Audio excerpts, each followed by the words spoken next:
Ladies and gentlemen, I don't know if you realize, but you're staring at the Impact Wrestling X Division champion, Rohit Raju. And I'm here to tell you about two good friends of mine, the Dude79, Fanboytone. They are the hosts of one of Twitch's best shows, Banter and Babble. They talk about movies, they talk about games, they talk about entertainment, they talk about wrestling, all things pop culture, all things nerddom. You can catch up on their past shows, Spotify, iTunes, YouTube, or you can watch them live on Twitch. That's twitch.tv/Banter and Babble. And sometimes they have a sexy guest or two on there. Looking at the champ. That's right, I've been on there. I have graced their presence just like I'm gracing yours right now. And hell, who doesn't believe a guy that looks like this? Who doesn't believe the reigning X Division champion? Because I am the Jaw-jacking, Tuesday night impacting. His mother called him son because he shines like one, mocha-skinned manimal, reigning Impact Wrestling X Division champion, Rohit Raju. So make sure you go check out my boys at Banter and Babble.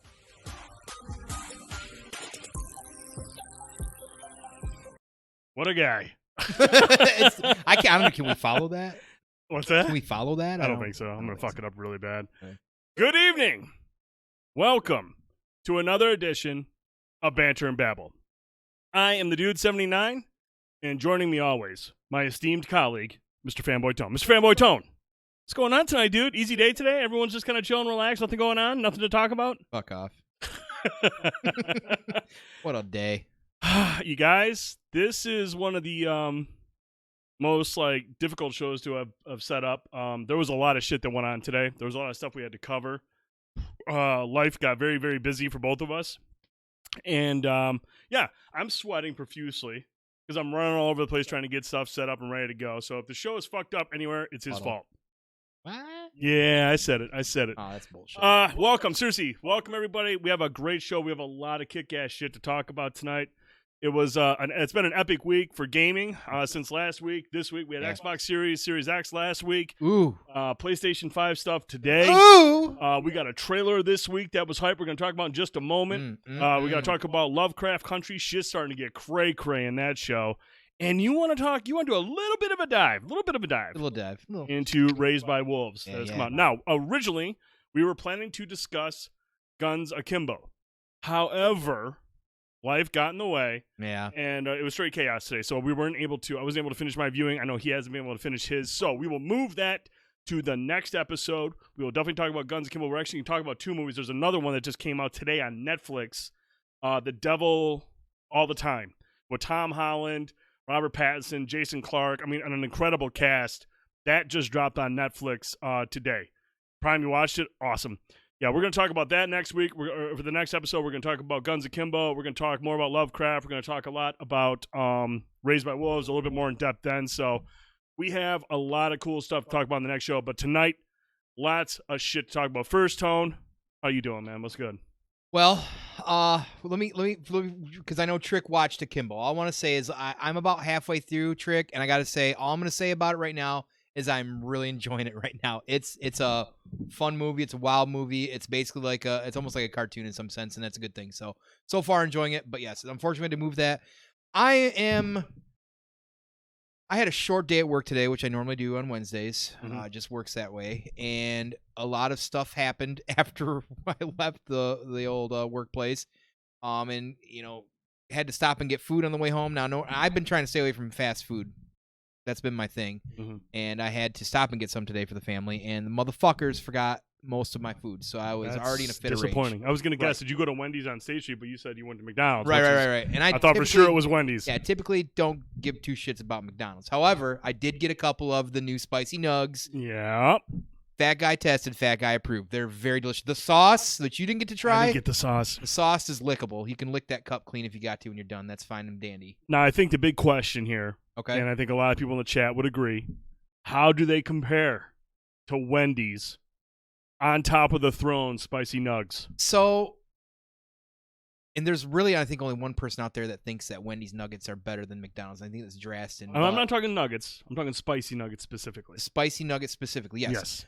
overall, I think McDonald's has the best nuggets over, and Wendy's is number 2, but I think the nuggets overall, the quality is better at McDonald's. And the reason I say that is because I feel that continues into the spiciness too. I felt they were spicier, even without the sauce. Yeah. Oh yeah, they were spicy without the sauce. And I just they were just the same consistency that you get from a McDonald's nugget. So first of all, Cuddles does not agree with you. That's not a shock.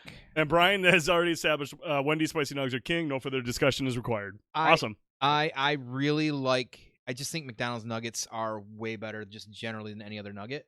And the spicy one now they're that good with spice, and it's great. And I hope I know it says limited time thing, right? But man, I really hope that McDonald's looks at this, and hopefully, first of all, I hope it sells well enough where I hope they kind of explore it, because the thing I like about McDonald's chicken nuggets, even though I like Wendy's spicy chicken nuggets just a little bit more, but one thing that I've always liked about McDonald's chicken nuggets is they're crunchy. You got that crunch to it, right? And it's basically the same batter or whatever they use, right, with spices in it, right. So I was like, this is actually pretty good. So I don't know if I would replace my fat ass. Almost went out for lunch today and got a 5-piece at both places. I was gonna get 10 at both, not 5, 10 because I'm fat. I was gonna get one of both, come back and just be like 1-1. I think you should do that for one. 2. Here's the thing though, everybody out there is arguing. They want to fisticuffs over. Okay, listen. The thing is you're literally taking 2 things that are sitting at the top of a mountain. I know. I can't, who wants to name what other nugget compared to these 2 places are better? So we all are a little bit maybe drawing a line, and we think Wendy's or McDonald's are better. And like I said, I love McDonald's nuggets just a skosh more than Wendy's, because honestly, Wendy's are fucking awesome. I'm not shitting on Wendy's whatsoever. Well, you absolutely are. That's the way everyone in the chat is going to take it. And I know you guys go to social media, let everybody know he's trashing Wendy's. Whatever. But other than the nugget debacle of 2020 and everything going on with that, and it was just a busy day, and then after the showcase today, and then we'll get into that a little bit more deeper here right now. But I mean, do we want to save that part till later, or do we want to say that we're good, or we just wait till later for that part? I think you can tell them. All right, say it. We're good. I think both of us. That was interesting. We're both good. We both have secured our PS5s.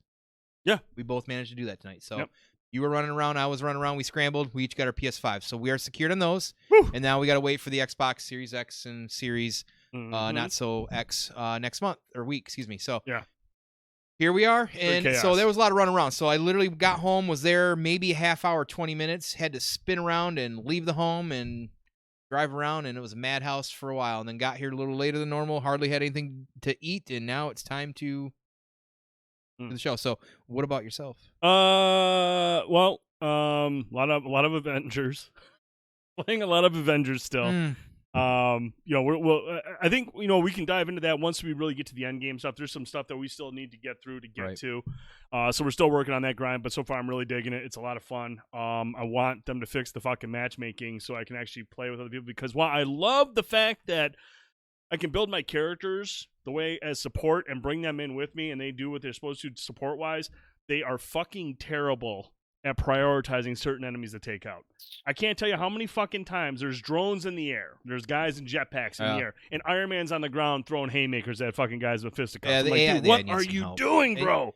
I think their targeting system needs a little bit of work too. I hit level 50 with my Hulk on Sunday, by the way. That's news for everybody. There you go. I hit level 50 on Black Widow like a week before that. So here. What's your power level? What's that? What's your power level? 195. That's a lie. What is your power level? Straight fucking lie. What is it? 138. No, it's not. What is it? No, it is 138. You're a liar. Oh, well, hey. That's why I'm boss, baby. I am boss. But before we get into the first story, what are we drinking tonight? So we are drinking. We actually got 2 tonight. I bought the pint 4-packs. This is out of Griffin Claw, which I'm pretty sure I may have actually had this last year. This is the Screamin' Pumpkin Ale. It's delicious. It's very, very. You really get the spice out of this one. You really get that. Very tasty. You're almost like you're drinking a pumpkin pie. It's very, very, very good. It's $8 for 4-pack of pints. That's actually cheaper than a lot more 4-packs that for Michigan breweries. That's cheaper than a lot of the other ones. Normally they're 10 or up. I'm going to be super immature here. This pumpkin has a green mouse, so the green screen removes it. Look, he's eating Baby Yoda. Baby Yoda, get out of the... He's eating Baby Yoda. See, there's Baby Yoda in his mouth. Come on, that's That's like special effects, dude. That was sweet. All right, anyways, go ahead. Fucking okay. Wow, sorry. Then, I was just super like amazed by that. Wow. Then we got, I'm complete. Oktoberfest. True Festbier style. There we go. Mason jar's full of piss. Arkenrath's drinking tonight, too. Good for you, buddy. Oh, my. Is Cuddles, obviously Cuddles is drinking. I don't know Cuddles actually, for lunch he had like a fifth of vodka, and for dinner he's drinking another fifth of Jack. So, Gumby says, ain't no White Claw. First of all, White Claw ain't shit, baby. Yeah, we upgraded. Truly. That is the way to go. White Claw, you've been replaced. Oh, truly. You've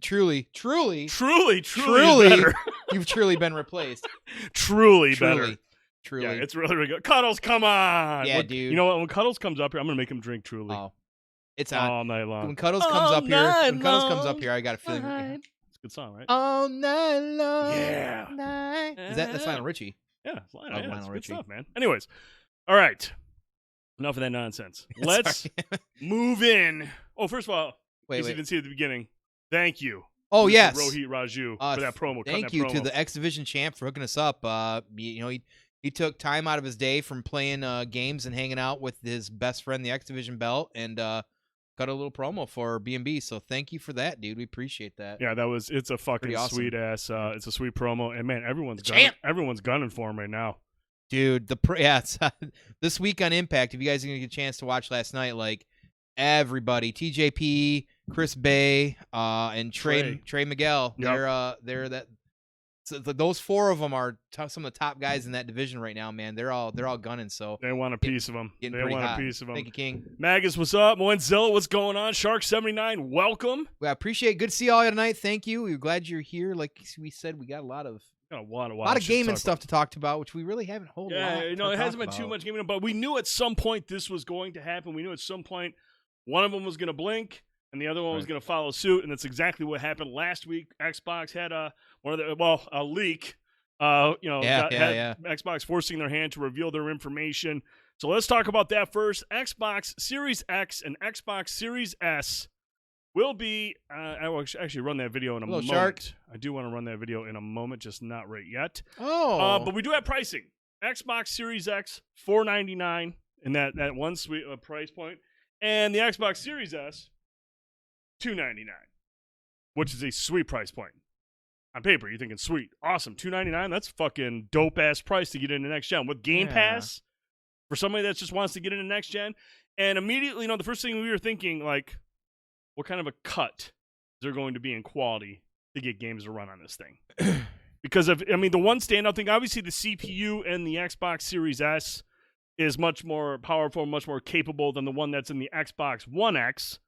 But when you look at the GPU, it's 4 gigabytes on the 4 teraflops, which is 2 less than the Xbox One X and 8 less than the Xbox Series X, which is considerable. But, and you and I were talking about it, I know Pick and I were talking about it, and Prime was talking about it, everyone was kind of talking about this, going like, man, what is the quality of games going to be on this thing? Because for the last 6 years, it's all been about teraflops. Oh, my console's got 6 teraflops, got bigger dick than your console. Sounds like something some drunk guy would do at a party. Right. And everyone was like, oh my God, this is, and then you look at this thing and it's at 4 teraflops. But the CPU is strong. It's got a good SSD in it. It's capable.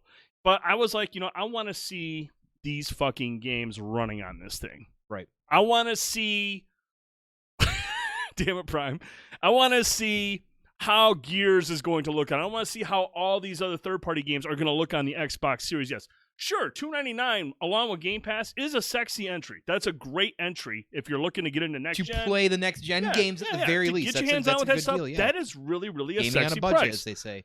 But at the same time, with the Xbox Series X being out there, the beefy one, the big fella, do I really want to go low, or do I want to experience the true next gen experience? Right. So after a couple days, Microsoft was under a lot of pressure to kind of show something, and they did. And you know what, man?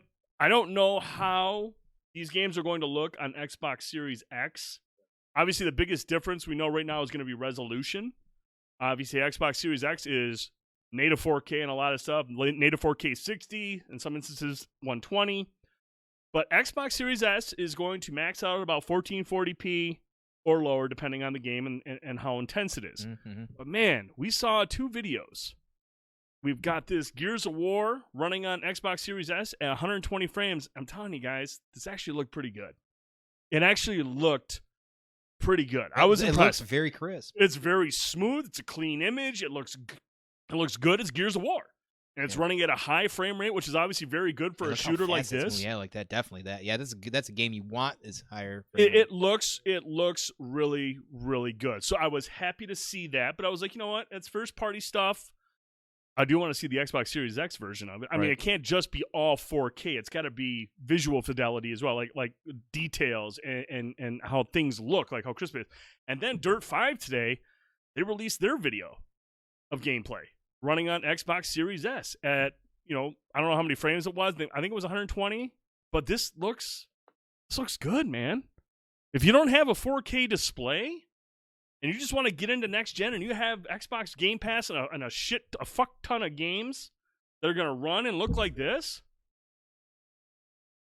maybe GPU isn't that big of a deal. Well, for some people it's not. And for that ecosystem, how it works with Game Pass, you're not, there's a lot of options there for a lot of games for fucking little money. Yeah. It's honestly like Game Pass is fucking brilliant. Oh yeah, absolutely. Absolutely. And it works really well for Microsoft on this. So yeah, this is awesome. Yeah, it looks good, and obviously Game of the year. Yeah, and so now what we do know is that the Xbox Series S and the Xbox Series X are going to drop on November 10th. Yep. Pre-orders go live next week. Next Tuesday. We don't know what time. I'm assuming 11 p.m. 11 a.m. Retailers are starting at 11 a.m. 11 a.m. Eastern time.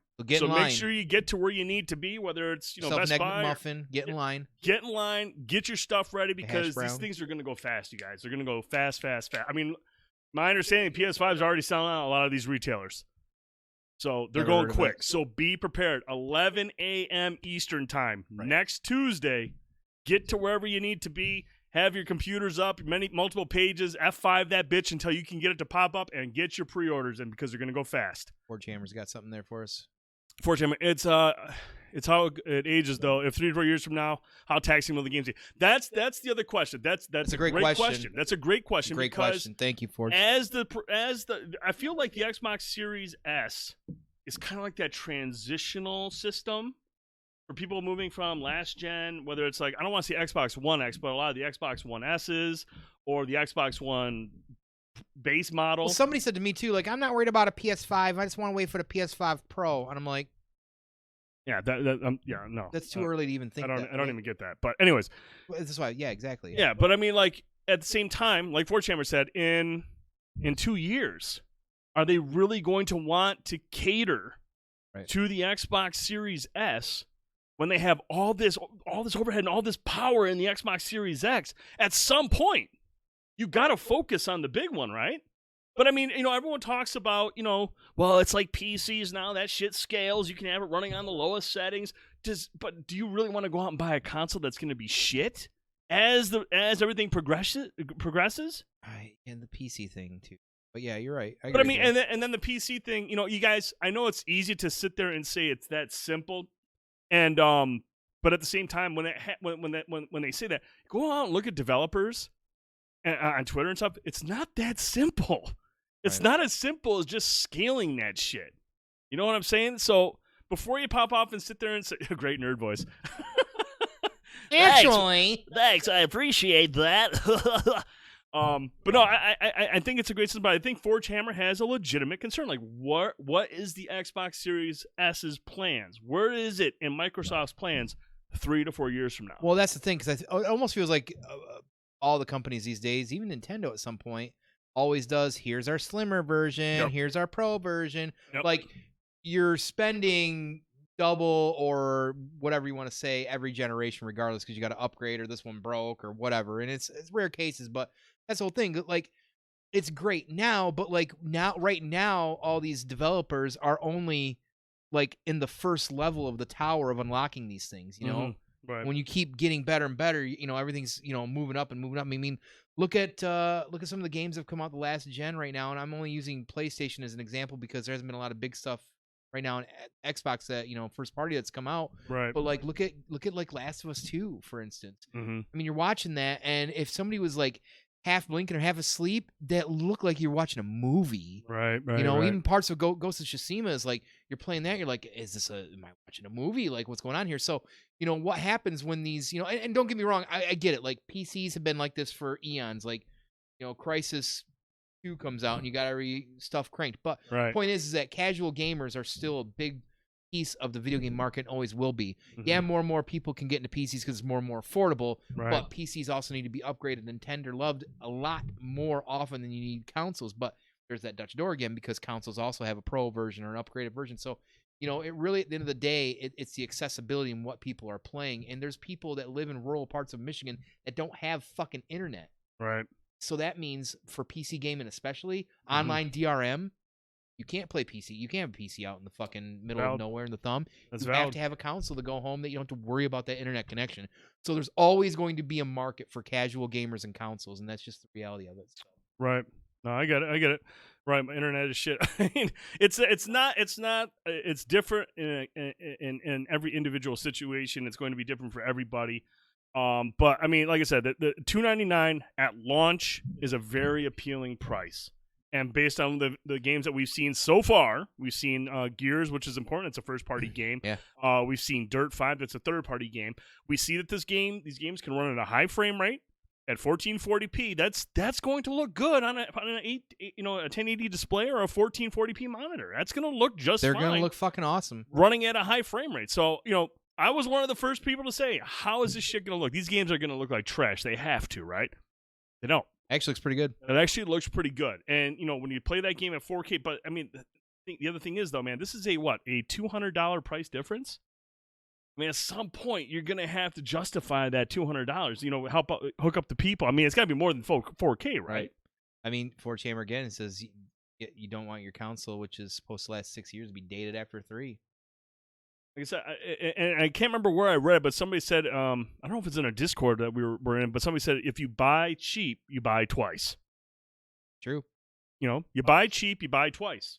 Nowadays, it seems like if you buy either of them, you're still buying. I mean, because the Xbox One came out at $500, PS4 came out at, you know what I mean? Yep. At $400, and then you were still buying Pros and Series X's eventually. A lot of us, not everybody, but a lot of us do that, And to be honest, I don't know if everyone's totally cool with the way that Sony and Microsoft did the iteration, the thing. After 2 or 3 years, let's bring out another iteration of those actual systems. Is that something that people want to put up with again? It hasn't stopped the sales of either console. 110 million units worldwide and 50 million for the other. So I mean, there you are.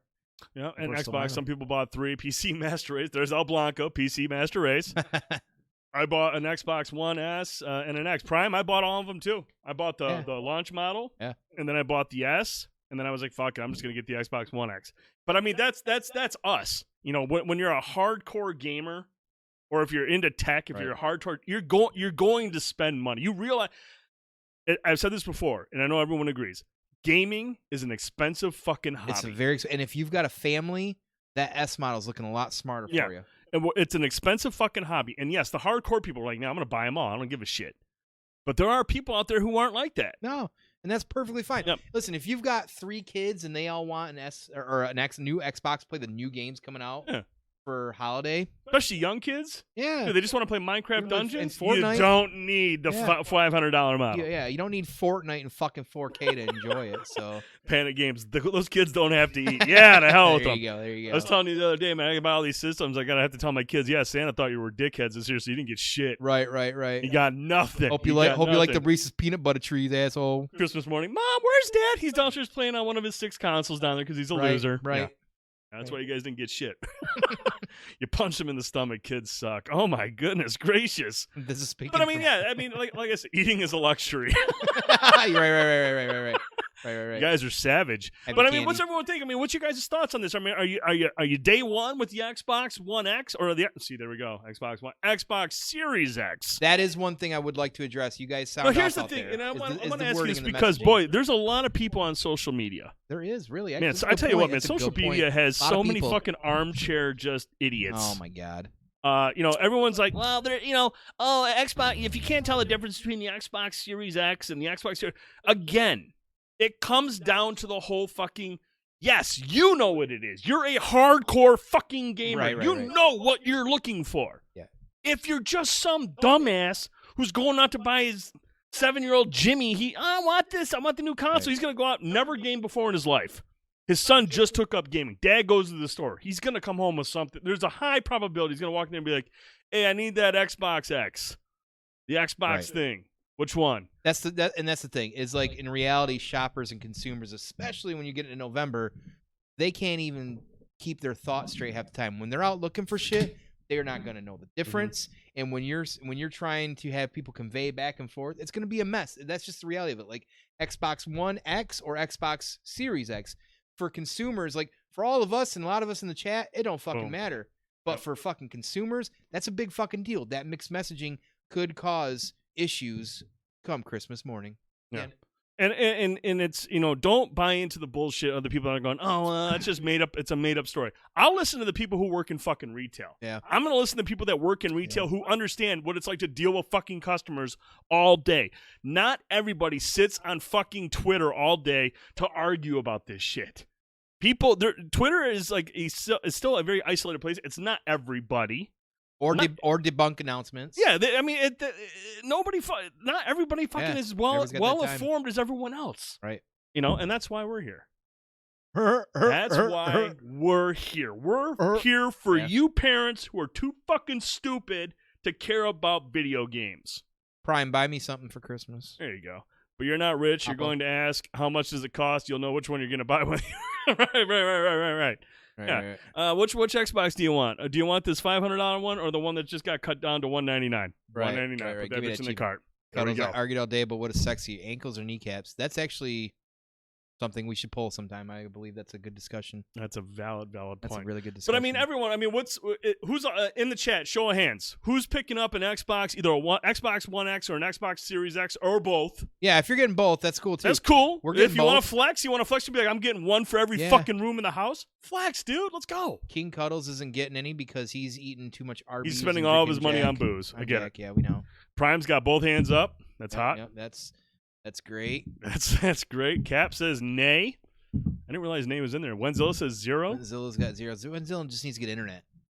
Right. You're still playing on a Vita. Whatever Tone is buying me. Man, what the fuck are you buying me something? What? I bought you fucking beer, dude. Chill out. That's true. I give you a hand. Well, anyways, can't cut into the board game budget. PS5 all day. PC Master Race. 1X for Gumby. Well, 1X. Gumby's getting a 1X. Now, did you mean 1X or a Series X? Or are you saying 1 Series X? See, we're already confused. We're confused. We're damage Xbox Series X. Okay, there we go. Gotta get 2 for the kids.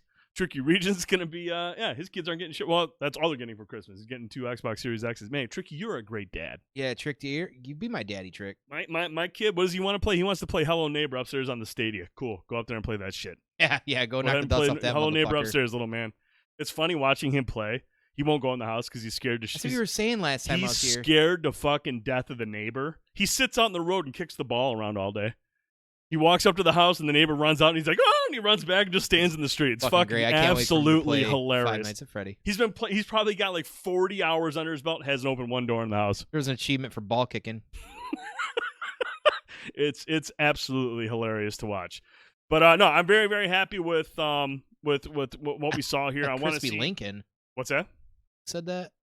Tone, I got a crispy Lincoln with your name that? on it. That is, I can't. That's a weird. That's a dark name. It's way the hell. That's over a here. weird color.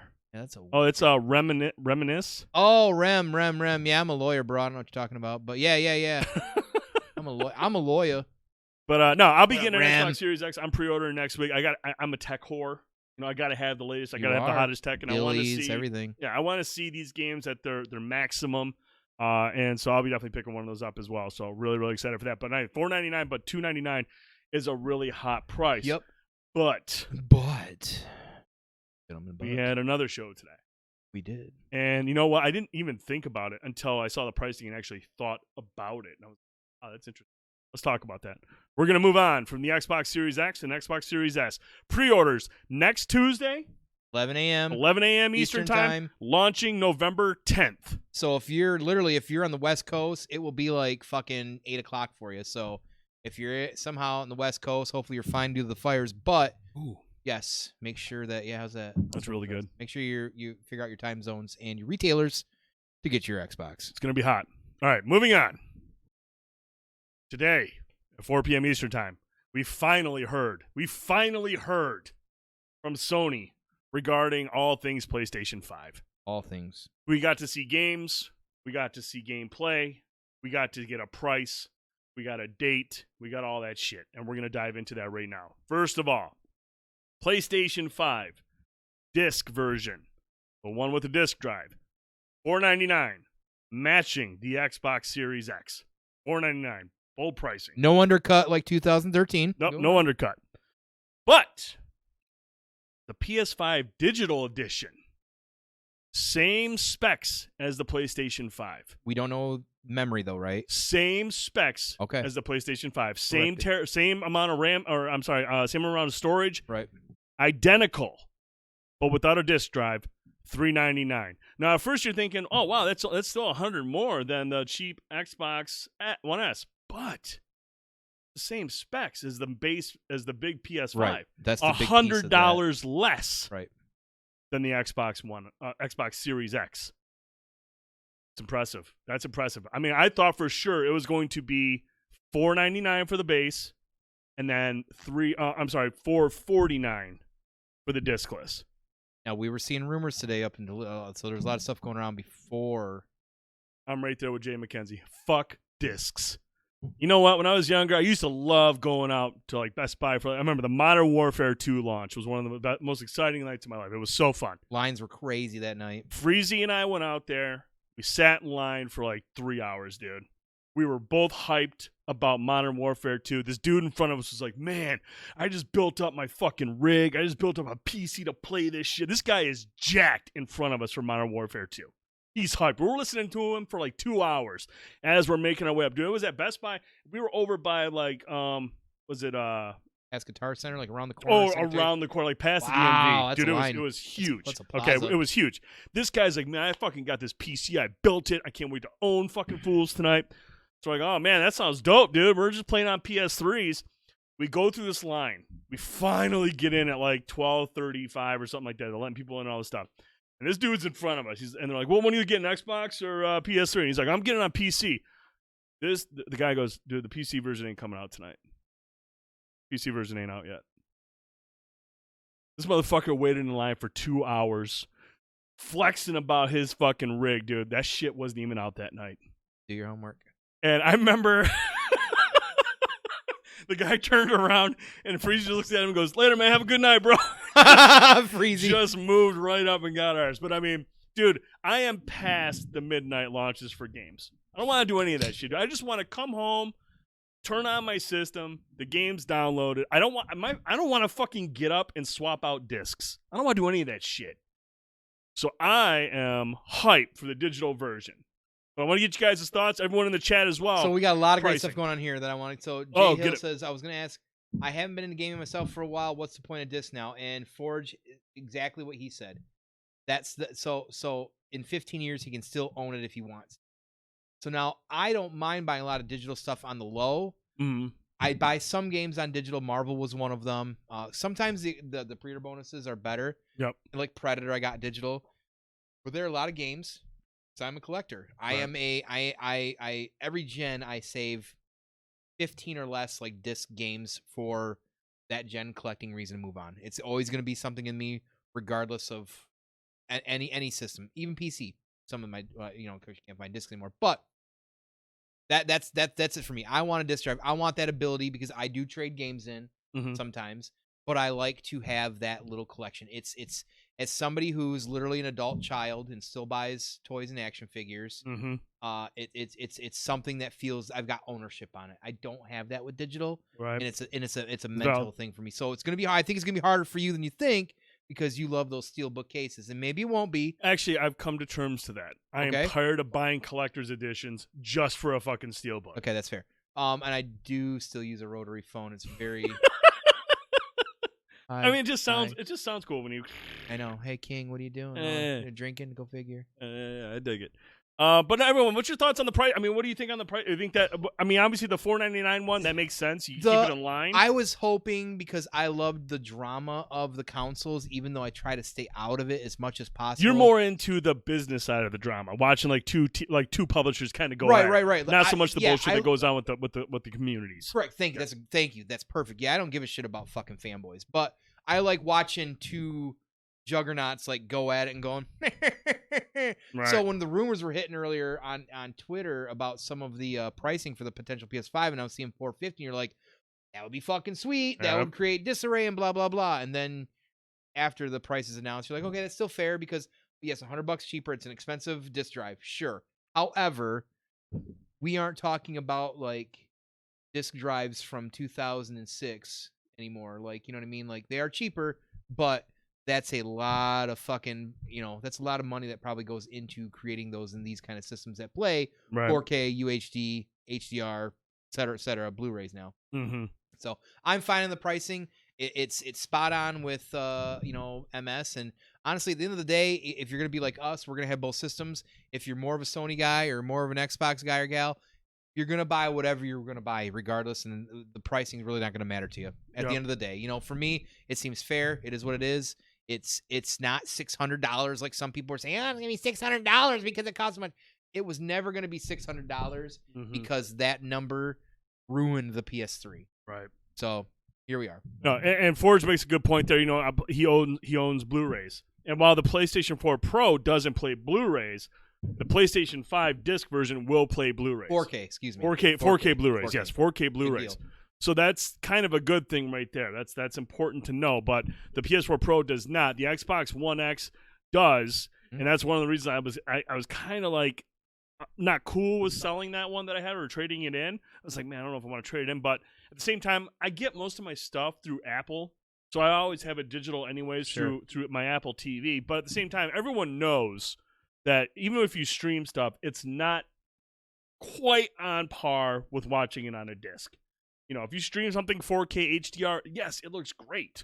But when you put a fucking disc in a Blu-ray player, a 4K Blu-ray player, you can just kind of see it. So I'm going to be that guy a bit on this, and here's part of the reason, because that is a big piece of it that Forge says for me, because I really don't buy a lot of Blu-rays anymore because of all the streaming services, and the ones I do buy are literally, I'm not kidding when I say this, pretty limited to Star Wars, Marvel, and some Godzilla stuff once in a while, and maybe like, oh look, Matrix or Alien has a new update, or Friday the 13th disc set that's coming out. I'm getting that. Right. I like those physicals because when you have a large screen TV like I do, 75 inches, you can fucking tell the difference between a streaming that's in 4K and a disc. Yep, and trust sure me, can. you sure really can. can. And it's a big deal for me.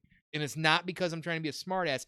It's a serious nuance when you've got a large screen and you want to be able to see as much capability of that can produce as possible. So, no, I get what you're saying there, but I mean, like I said, at the end of the day, though, man, I need a digital version. The digital version is a better for me because it's not only is $100 cheaper. Yeah, I've gone fully digital pretty much for like the last like 4 or 5 months. I'd be like, it I'm seems done like with you that. kind of have, yeah. Because man, I mean, I have a sweet collection of steelbook cases, and I'm really happy about that. And the thing is, honestly, if you go on eBay, people are selling steelbook cases. You can go on there and buy a steelbook case and still save, not drop $200 on a collector's edition where that same steelbook case is. But, excuse me. Yeah, it's just easier for me where I don't have to go out at midnight, or even sometimes they do like 9 o'clock releases. I just want to sit home, start preloading that thing 2 or 3 days before it comes out. We counted down Avengers to the fucking second that night too, you know?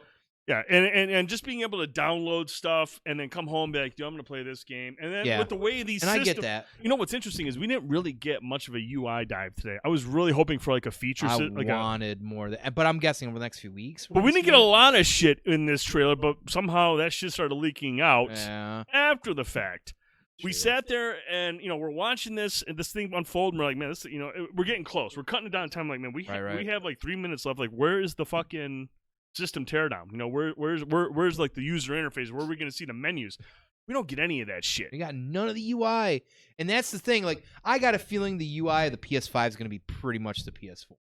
I think if you look at the PlayStation Store on the PS3, it was almost basically the same on the PS4, only it ran fucking good. Do you remember using the PS3 store? It was fucking terrible. An absolute disaster. Their entire so the cross media bar on the PS3 was like convoluted as fuck. You had one line, and it had like you'd hit something like 75 things drop down, and then each one at 75. You're like, motherfucker. Yeah, dude, disaster. But then the PS4 took that, simplified it, and it was for much me faster, it was much faster. So and I don't think we've seen much UI of the Xbox. We haven't seen much of it. Neither of them. So now that we got pricing, let's start seeing the fucking UI. Let's get out there, guys. Microsoft, Sony, if you're both paying attention, listen to this. Which they're not. Which you're definitely not. If Jim Ryan is in here watching this video, we've arrived. Yeah, where you at, Phil? What up? What up? Some funny stuff. So I really like the fact that the chat is all over the place with digital and that's disc. a good conversation. I think it's a really good conversation. Digital is more earth friendly out of Draston. Forge says he wishes it was still $19.99 only because we want to hear that Prince song over and over. It never gets old. It never gets old. Forge does quote Charlton Heston. Take this from my cold dead hands. That's good shit. Good shit. Love it. Love it. Yeah, love it. Thank you. Bravo. Sony, let's make the user want to rip his dick off while using our UI. Prime Gaming is also drunk and has no idea what he's talking about. This is well past his bedtime. He's drunk and delusional. The 360 dashboard, yes. The 360 dashboard that had the blades was still one of my favorite UIs, and I could have like themes for it. So I remember I had a Transformers one which had like Decepticons, Prime, you're right, Megatron, and stuff like that too. But yeah, Prime says PS3 Dash was booty. It absolutely was. It was really laggy. This ear thing is making my ear itch. Can you stop being a whiny bitch about it? Nope. Oh, he's going to be a whiny bitch, guys. Congratulations. But I was really happy with the pricing. $400 for me to get back into gaming is way better than $800 or whatever some rumors were. Yeah, Josh, here's the thing, man. Like, they can talk about how beefy these systems are with their specs. Both of these publishers know. Stay the fuck away from 600. You got to stay away from 600, dude. You can't go 600. 500. If you are a console developer, 500 is that limit. You would do like 579 at best or worse because there's no way you're hitting that 6. Boom. Like Prime said, $600 is a death sentence. Yep, it clearly is because at that point, then you should just buy a PC. Yeah. At that point, you should start thinking about it. But they put so much hype behind the cell processor and the PS3. Like, it needs it. But what's interesting? Tidix on there said the PS3, the cost of putting that together was $850. That's why they had to sell it at $600. $850. They were losing $250 each console, and they weren't selling them. Yeah, they weren't selling. That was a problem. That was a huge problem. PS3 was $850 to put together, and they still sold it at $600.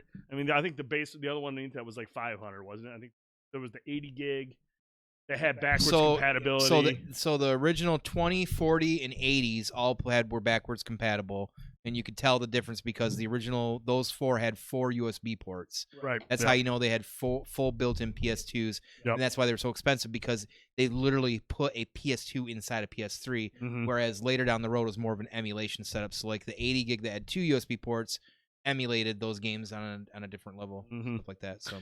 So now we talked a little bit. Let's talk about some of the games we saw. Yeah. There was some hot shit in there. But now here's kind of like I will say this: there was some hot stuff in there. There was some really hot stuff that we kind of heard rumors about. The main one being Final Fantasy 16. That was definitely a rumor we heard about a month ago. Yeah, this started popping up. We're like, hey, Sony might have done something with Square Enix. Rumor has it Final Fantasy 16 is going to be exclusive to the console. Now, obviously, they're saying this is a console exclusive for now. We don't know what that means. It could be PC. It could be another. This gen will be the same as last gen. or we're just not going to know what the fuck console exclusive means. Listen, anymore. when you're doing these shows, it's all bells and whistles. And honestly, and that's part of it, dude. It's all about selling your console. Yes. You got to make it sound like this is an exclusive. End of story. End of story. Now, whether or not this comes to PC or even Xbox Series X, we have no fucking clue. But here's the thing. We all know that. Most of us know that. There's a lot of people out there who are going to say, oh, Final Fantasy 16 is only on PS5? I'm going to buy PS5. Marketing. Yeah, that's all it is, man. All the hardcore know it. The hardcore know there's a decent probability. I don't want to say high. There's a good probability this is going to show up somewhere else. Yeah. But in the meantime, everyone knows PS5, Final Fantasy 16 linked up. And it's just like when you stop and think about it too, like Square Enix is a Japanese-based in Japan company. So they've always had a working relationship with Sony, much like Ubisoft in many times in the past has had of course I don't believe they're actually American soil either, but they've had a really good working relationship with Xbox. So, sometimes these companies warm up differently or somebody's paying some money out. Where that $750 million went that Sony paid out to somebody, was it Final Fantasy? We really don't know yet where that money went. It still could be an announcement coming. We don't know for sure, but I don't think Final Fantasy is that much money. I really don't. Like, I still think it's something else that we don't know yet, but it's a big announcement regardless. What do you think of that trailer? I thought the trailer looked awesome. I definitely love Final Fantasy games more so than not. Mm-hmm. It looked fucking cool. Mm-hmm. It looked very like somebody said it looked like 15. I remember who said it kind of looked like still like 15. I didn't necessarily agree with that. I can see that, but I still got a lot of like that like all over the place vibe. Like a little bit of that 15 vibe. They got that kind of actiony feel to where they've been kind of going more to that actiony sense in Final Fantasies than the actual straight up turn based, right? Like a la the remake 7, which is fine. Better than the Dragon Age trailer, absolutely. Here's your wireframes and concept art. Hey, look, the camera's rolling through the woods. Oh, look, here's here's the developer sitting in the woods playing with his nuts. Great. King knows how to trigger me. I know he does. That's why I'm glad he's here. That's why Cuddles. It's gonna be Dude Cuddles in 2021, baby. Meh. Totally. But we also we finally saw a good gameplay segment from Spider-Man Miles Morales. That was pretty fucking dope. I have not played much of Spider-Man on PS4. I've not played much of it. But that no, God no, you beat it and you platinumed that shit because you're a fucking goofball. But I want to get your thoughts on the combat because that combat looked fucking wild. How did it compare? How does that compare visually? Anyways, you haven't played it. How does it compare to what you played in the first one? Correct me if I'm wrong, Prime. You're going to be more the person to lean on this. Miles is what makes him unique is some of his abilities, I think, and how he fights. And they showcase that with the electricity, which was a big deal. I think Magus was talking about that too earlier. It looked still very similar. It looked more like it was it literally looked like the same game to some degree. Prime says, yeah, he does have more abilities than Parker. Right. And the electricity is part of that. Now, I'm not super versed in Miles and comics. I've actually never read like his comics, honestly. But I do know that he's got, like he says, different abilities in that. The combat looked very smooth. It looked very much the same. Just the lightning, I think, almost throws you off because you're not like if you're not very versed in Miles, you don't know that's probably going to be a thing, kind of. Right. But it still looks pretty much similar. It just, I'll be honest, like when I'm watching it, it looked really fucking good. Like it just looked really fucking good. So as far as the combat, it didn't look any different. It looked like it's going to be pretty much the same. You're just going to be playing like an extension of the game, better graphics with Miles' gameplay, which is going to just be a little bit more tweaked than Parker's. It looked pretty dope. I thought it looked really, really good. I thought it was funny. I made a comment. I'm like, oh, it's kind of funny how Avengers starts out on the bridge, and so does Miles' game here on the bridge. And he did do one classic thing. I do want to point this out. We were kind of clowning about it in a good way, is that every time something Spider-Man comes up, what is there always going on? There's always a scene of him flexing and holding some sort of thing.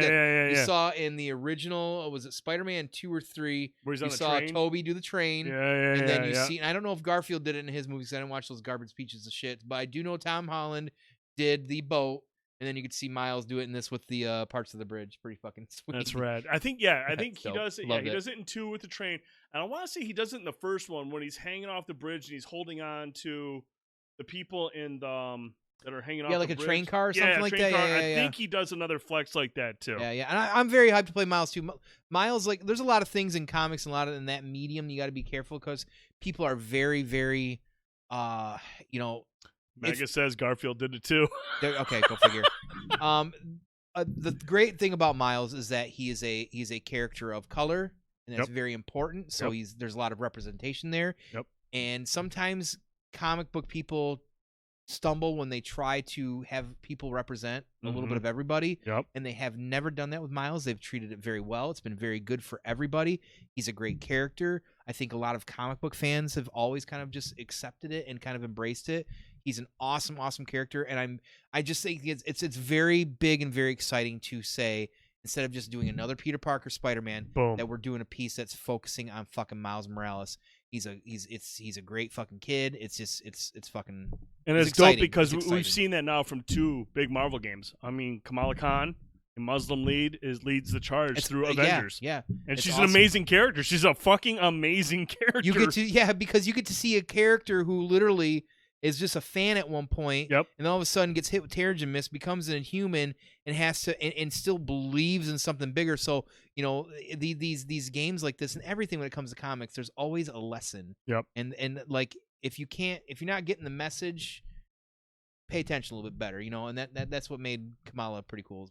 Yeah, I thought that was great, and I'm really excited for Miles. Now, what's interesting with and I didn't realize this, but the PS5 box. And I don't have a picture of it, but the PS5 box for Miles Morales, the Ultimate Edition, has a remastered Spider-Man.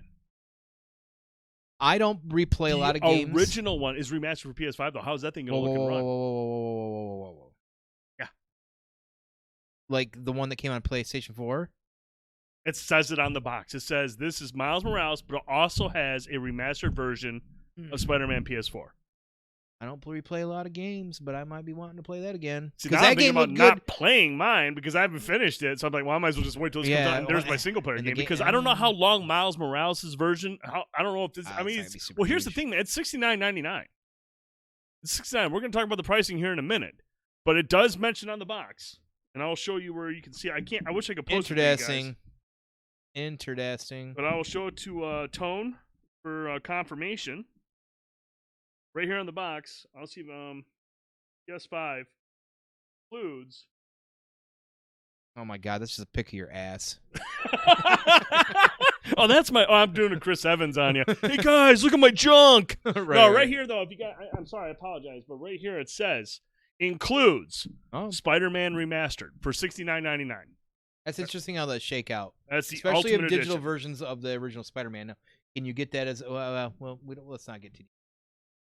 Thank you. There you go. There you go, Cuddles. Appreciate you, Cuddles. Love you. But no, that's dope. And like I said, I was thinking about making Spider-Man one of the games I'm going to jump into once I finish Ghost of Tsushima. But now I'm just going to wait. Because if there's an Ultimate Edition that's going to have everything in it. Never going to play it. What? Doesn't play games. Shut the fuck. How's Final Fantasy VII Remake going? Awesome, bro. That'll be right after Ghost is done. Oh, well, cool. Just like Spider-Man's going to be after Ghost for me, you fucking lowlife. Yeah, but I beat games more than you. Shut the hell up. I do. You suck. I do. You suck. I do. Whatever. I do. You play Telltale games and you run with those. Well, I beat definitely Telltale don't play games. Telltale games. I hate reading. Oh, God damn it, Prime. Hey, did you just to talk about it. And Cuddles brought it up earlier. Man, how about that Silent Hill reboot, huh? Bum, bum, bum, bum. Asshole. No Silent Hill reboot. No, okay. We can spiral wherever you want to go with this, but I want to say overall, this showcase. I said this earlier, and I'm gonna say this out loud before I choke on my tongue. Apparently, I thought it was underwhelming. Ooh, okay, I'm not gonna go as far as saying it was underwhelming. I liked a lot of stuff we saw early on, but once we got to Deathloop, a game that I'm really interested in, that looks fucking cool. It looks dope, but I was like, I didn't need that here. You didn't need that here. And then as soon as we saw Fortnite and Silent Hill, or not Silent Hill, Resident Evil 8, I was just like, kind of already seen this shit. That's my point. Like, I want, and listen, I'm a big fan of single player RPGs and single player games. I want to play that kind of stuff. I play a lot of that kind of games. Multiplayer games are kind of like with certain groups of y'all, and that's about it. But I really wanted more. Like, I wanted more games, and I know we're probably going to get more down the road, but I just felt like we didn't see anything about the Silent Hill. We didn't see anything about the Resistance potential. What else did stuff. we see, Tone? SOCOM, for fuck's sake. Like, what if they even gave a SOCOM 2 remake? Like, at the very least, like anything. We didn't see any of that. And there's been so much buzz, and that's my fault because of my expectations, right? I set a standard of expectations, on myself, and we didn't see things I want. So I felt very, very underwhelmed by that. I wanted more. I just wanted more. That's all I wanted. I wanted more than Final Fantasy 16 saying it's exclusive. Like, Devil May Cry 5 with all the goodies, big fucking whoop. I mean, I know people like that series, but it's not a hard-hitting series to me. Like, it looks good. Capcom's engine's amazing. I think their games look fucking crisp, but I don't fucking care about it. And the 5 people out there that might want to play Devil May Cry, well, good for you, but I wanted more. Yeah. No, Prime Gaming just says, what even is SOCOM? You watch your whore mouth. Okay? You watch your whore mouth. It's the better version of Halo. How's that? It's a better version of Halo. But isn't the most recent SOCOM on Vita? No, that was Unit 13. And honest to God, Unit 13. You said that was awesome. That was a fucking sweet ass game. That was actually Zipper's final game. That was their last game. Because they did SOCOM 4, which was a total travesty, and then they did Unit 13, which was fucking awesome on Vita. It was really, really, really, really fucking good. No, I was really bummed not to see a SOCOM. I mean, there was a lot of stuff that had been talked about prior to the stream. That SOCOM was in the talk, and it could still be. But I'm guessing maybe this is something that Guerrilla Games, their second team, we don't know what they're working on. Well, we know they're we don't. But we don't know what they're working on, but we know who the fuck they hired. We know who they brought in. Well, what have they been doing? They've been working on it for 3 or 4 years now. Like, much more? What more do you need? I mean, Christ! Apparently, Horizon Zero Dawn's coming out next year, and that was like this is about 3 years after the last one. Yeah. Where the fuck is SOCOM, yo? Guerrilla Games. Where the fuck is SOCOM? Rahala!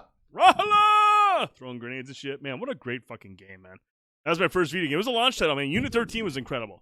The co-op in that game was sweet. It was a third-person shooter. It was really, really good. I hope this comes out right, but it's always a challenge for the console maker who led the previous generation to not get caught flat-footed the following gen.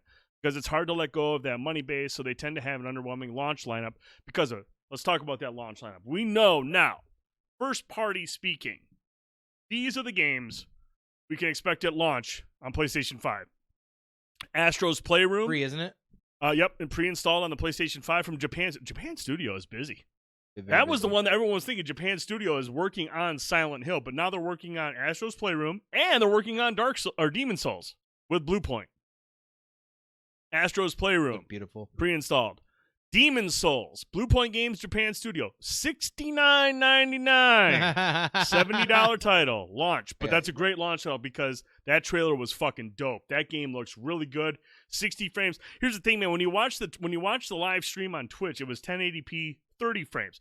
Go over to PlayStation's YouTube channel. They have a lot of those trailers up there at 60 frames. So many of the games that were at 30 frames on the stream are 60 frames over there.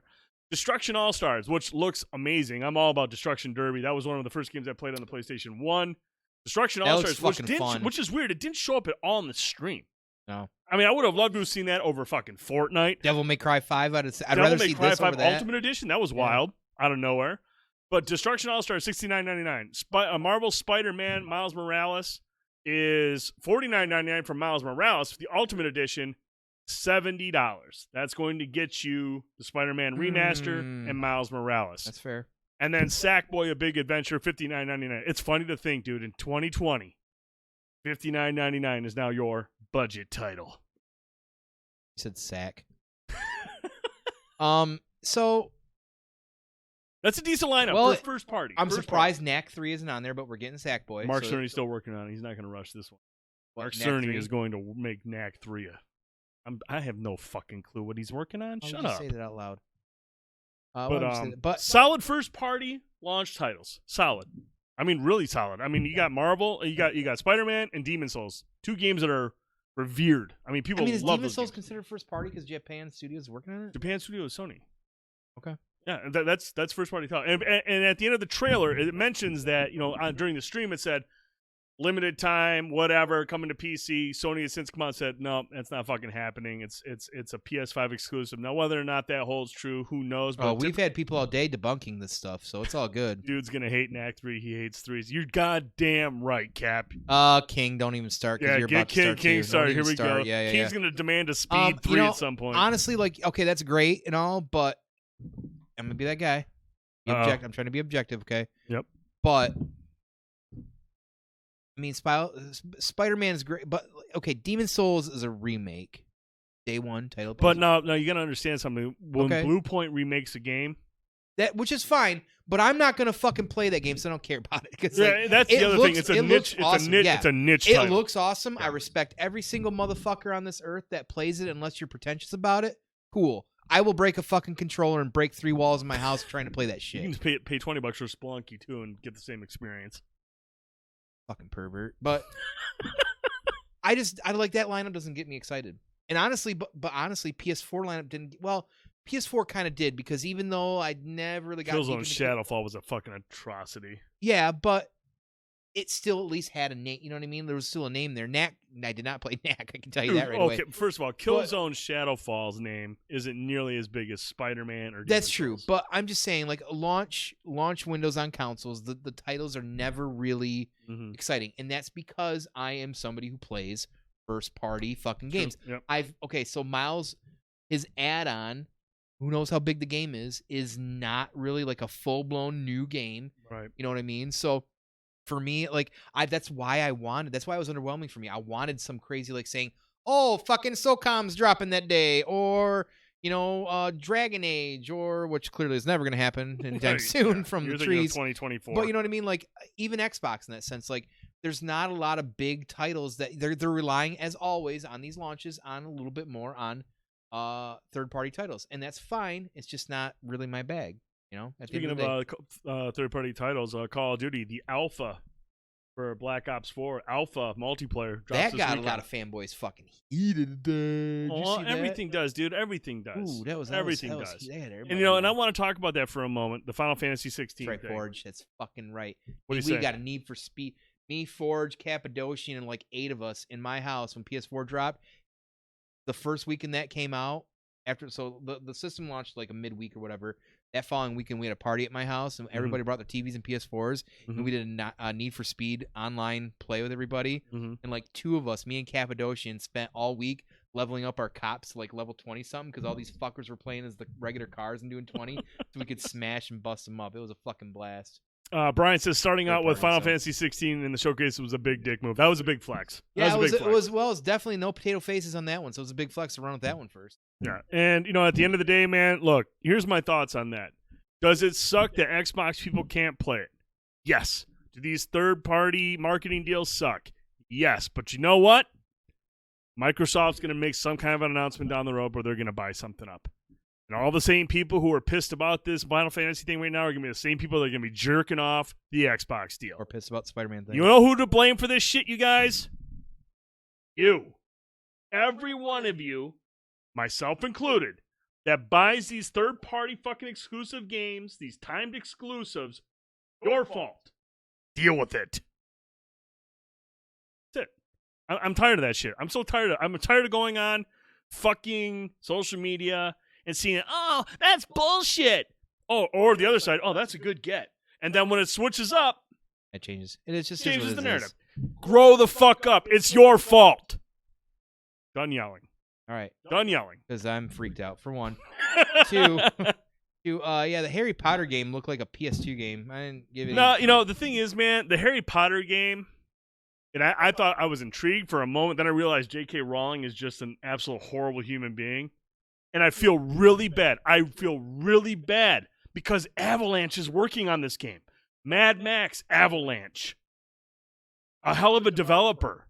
Yeah, and that game doesn't get enough love either. That thing, unless fucking unless J.K. Rowling comes out and says, just kidding, I'm not really a fucking scumbag, that game is going to be really, really tough to sell. And I feel really bad. Because Avalanche is a fucking hell of a studio. They make great fucking games, you guys. Avalanche makes great fucking games, and they're tied to Harry Potter, which is tied to fucking J.K. Rowling's. Good luck. That's a shame. That's a shame because it looked cool. It looked really cool. But man, talk about the wrong game to put out in a showcase right now with all the shit that J.K. Rowling has been saying lately. Bad move, dude. Bad move. Not a good look. Not a good look at all. Not a good look at all. And it's unfortunate. So, I mean, they get paid. They get paid Prime, but they could get paid a lot more. They could get paid a lot more, and it's just not going to happen. Good evening, Ravenloft. No idea what you're talking about with J.K. Just go ahead and Google J.K. Rowling, and you'll find out. You'll find out, Hill. It's a shit show. But all right. So we talked about the games. Let's talk about the shit that didn't show up in the video, but just dropped on social media shortly after. So we see in the trailer price $4.99, $3.99. Release date November 12th. 2 days after Xbox Series X, Thursday. 2 fucking days. 2 days. Retail's gonna be a shit show. Yeah. Shit show world for retail. This drops November 12th. Everyone's like, man, when do the pre-orders come up? Doesn't say in the video. Okay, I guess we'll wait and find out. Which makes sense because, Eric Lempel came out and said, hey, it's safe to say Sony will let those intending to purchase a PS5 know when pre-orders will happen. We'll let you know. It's not going to happen with a minute's notice. We're going to, at some point, let you know when you can pre-order a PlayStation 5. So please, don't feel like you got to run and line up anywhere until you receive official notice on how that will work. Thanks, Eric. Thanks for clarifying that we don't have to worry about pre-orders just fucking popping up and like, hey, go. Thank you, Eric. I was really concerned that we were going to have to deal with that. And then about 10 minutes after the fucking showcase, here's Jeff Keighley on Twitter, not during the video, on Twitter saying, oh, yeah, pre-orders could start tomorrow. Could possibly start tomorrow at select retailers. I was like, oh, shit, that's all tomorrow. it said. That's where it started. Yeah. Oh, shit, maybe that. And then next thing you know, PlayStation says something like, yep, that's true. And then Keighley comes up, some might start tonight. Boom! Everything. Pre-orders went fucking live. Minutes after those statements. Eric Lempel, full of shit, bro. That was the exact opposite of what Eric Lempel said. To the nth degree. I mean, it was straight chaos. Fucking chaos. All because Jeff Keighley was just like, hey, by the way, in case you didn't watch the video, a little nugget here. Not like, hey, SOCOM is coming. Nope. Pre-orders live now. What? By the way, there are some retailers that at the time of when we went live tonight, their websites were completely down. Somebody mentioned Walmart was dead. Walmart was dead. Good. And I mean, now I have to wonder, dude. I have to wonder because this part of it seems kind of like it was maybe not planned to happen this way. Because not only, hey, Cuddles, have a good night, buddy. Thanks for hanging out, dude. We appreciate you, man. Luckily, that piece of shit from GameStop had one for me to. I mean, like I said, man, everyone's got somebody they can rely on. But like, here's the thing, man. When it comes to this sort of thing, usually they take time to set it up. This was, I feel like, first of all, PlayStation was like, boom, our digital version, same specs as our big guy, $100 less than the competition. Go now. Pre-orders for them starts next week. Go now. Get out there, pre-order that shit, lock it up. You can get it 2 days later. I don't think at one point their plan was to drop pre-orders tonight. There's no way. I feel like PlayStation looked at this as an opportunity, saying, hey, look, our digital version is cheaper. Let's pump this bitch out right now. I think that's actually wrong. So some of my insiders in the retail industry have said that they were told to be prepared today with extra people for other reasons. They wanted people there. Extra people staffed in places in case for a reason, like whether so normally these places work and like you say, okay, this thing releases today, have more people because it's gonna be an influx of people, right? Mm-hmm. They told these retailers and their people, hey, staff extra. Here's what I would ask those retailers. For X reason. I would ask those retailers, then I'd be like, hey, look, is this how it typically works? Do you typically find out the day of a showcase saying, hey, this shit's going to go live in like 5 minutes? I think certain retailers had info from Sony yesterday that this is going to happen. They hoodwinked everybody around them, whether it's staff or people like consumers, right? But they basically got themselves set up for what happened today. I think they knew. Oh man! So that's what I've been told by some of my retail insiders. That's a bold no move. SOCOM at all, Ravenloft. We're really bummed about that. No SOCOM. That's the only reason I haven't asked for my 5th and 6th beer. Right. Now, had SOCOM been announced, I wouldn't be wearing any clothes. Tome would be in the corner crying, and I would have like 10 of these in front of me. We would have fucking partied tonight, y'all. We wouldn't have talked about jack shit but SOCOM. Yeah. Thank you to Cap and Magus for being some of the guys that were able to be insiders on some of that stuff. So, but yeah, I'm pretty sure that those guys, and some of the other people I've got contacts and different retailers around the area that were pretty much prepared for that. So some people knew, some retailers kind of knew, some didn't. So there we are. Interesting. It's a bold move. Yeah, bold but move. Here, now we know. PlayStation 5 is available for pre-order. Go to one of the sites that might not have died. Hi, Charles. Keep an eye on it. It launches on November 12th, so you got some time. They might increase the allotment. They might get more units to sell. All your retailers, I don't even know if calling house. Maybe you should just show up and just be like, hopefully, hey, do you got any of these for pre-order? Yeah, sign up for it. Who knows? But you guys, we would all be crying. No, you won't. Panic. You'd be like, dude, you need to set up a premium Snapchat because you're hot. Because everyone loves a teddy bear. I'm like Robin Williams times 10. God, will you stop? I'm trying to be confident with how hairy I am. Yeah, well, I'm so close to lifting up my shirt right now to show everybody. I'm not gonna do it. I'm not gonna do it. This is not that kind of stream. What are the first games you're going to get on the new system? For PS5, it's definitely going to be. I'll get Spider-Man for sure. I'll probably get Call of Duty because I gotta have that campaign. Plus, there's new zombies. They haven't talked about zombies yet, so that's interesting. They talked a little bit. They just mentioned it. And I'll probably try Demon's Souls, man. Typically with those games, I'll get to the first boss and beat it and be like, I beat the game. I'm done. I'm out. I'm not going to do anymore. So not SOCOM. How about you? What's your launch title for PS5? Which ones are you looking at? Also, Destruction All-Stars. Definitely going to get Destruction All-Stars. Destruction and Miles for me are the two that I actually care the most about. Any third-party stuff? AC, Valhalla, maybe, yeah. Fortnite. Listen, here's the reality, is that a week after these fucking consoles drops, within that week, Cyberpunk drops. So I don't really give a shit about all this other stuff. Valid. It's valid. And dude, it worked out perfect. I'm off. God. November 13th is my last day working for a week. I am off immediately after that. I will have a whole week with both consoles.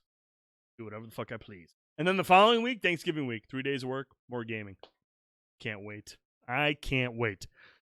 What's the war RPG called again? War RPG. What are we talking about? I don't know. Where am I at right now? I think you're drinking again, dude. I have a feeling I'm going to see the store a lot in November. I think you're right. The third-person action RPG. I legit think Cyberpunk is going to affect Valhalla sales. I think it's going to affect everybody's sales. I think you're right, Prime. I think you're spot on. It's going to affect everyone outside of Call of Duty. Call of Duty is going to do Call of Duty. I mean, we've seen it before. Call of Duty, when Red Dead came out, Call of Duty top Red Dead. It did. Everyone was buying Call of Duty. So Cyberpunk will dominate sales. It'll dominate most everyone else, but Call of Duty will still be the top spot. I only care about Cyberpunk at that point. Cyberpunk is going to be badass. Oh, Godfall. Now let's talk Godfall 1 minute, and then we'll move on to the next subject. Godfall has done next to nothing. True. With all of their showings. True. Trailers at shows and whatnot. Every time I was watching, I was like, man, this looks so fucking generic. It does nothing for me.